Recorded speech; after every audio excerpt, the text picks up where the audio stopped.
forever.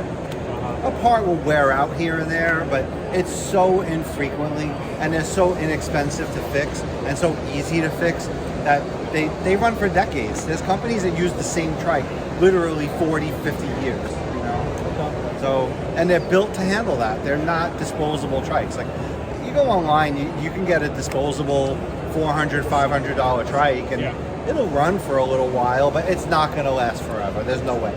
Even my recreational trikes won't last forever. They're not built like this. So for double the price, you get a trike that lasts quadruple or longer the time that a recreational trike will last. Okay, so like you've been in this business for a long time. Like, who's your biggest competitor, and why are you better than they are? So there's other companies that have tried to do industrial tricycles, and they'll loop them into that term, industrial tricycles. To me, it's nonsense because they'll take a Chinese trike, paint it yellow, put some kind of industrial name on it, and call it an industrial trike. But if you painted it yellow, that doesn't make it an industrial trike.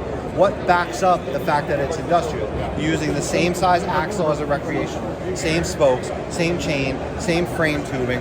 Why is it industrial? Because you put a basket on the back and painted it yellow? That's not an industrial trike.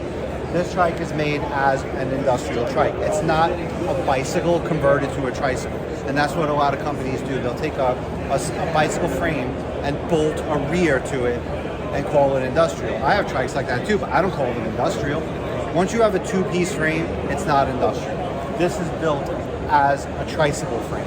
And there's really no other companies that do that. So that's why this is so much better than what other companies offer. They'll call them industrial. It's not. Yellow doesn't make it industrial. Yeah, okay.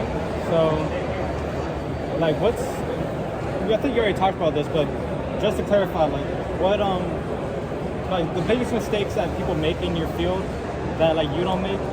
Like, is there anybody else that, like, does similar to what you do, like, actually makes an actual trike, but they still make mistakes in something else? I think other companies that have tried to be an industrial trike company fail. And one of the reasons they fail is they think the market's bigger than it is, and it's not easy to get in the door of a place like Ford or Boeing. And if you're Boeing or General Motors and you have 100 trikes riding around, why would you bring in another brand that's not as good? And now the parts aren't interchangeable between the fleet of trikes you have. So some companies will try to get into this, say, oh, look at Workman, they don't have any real competition, let's go compete against them. But the companies don't want to change, they're happy with what they have. Then you'll get a big company that will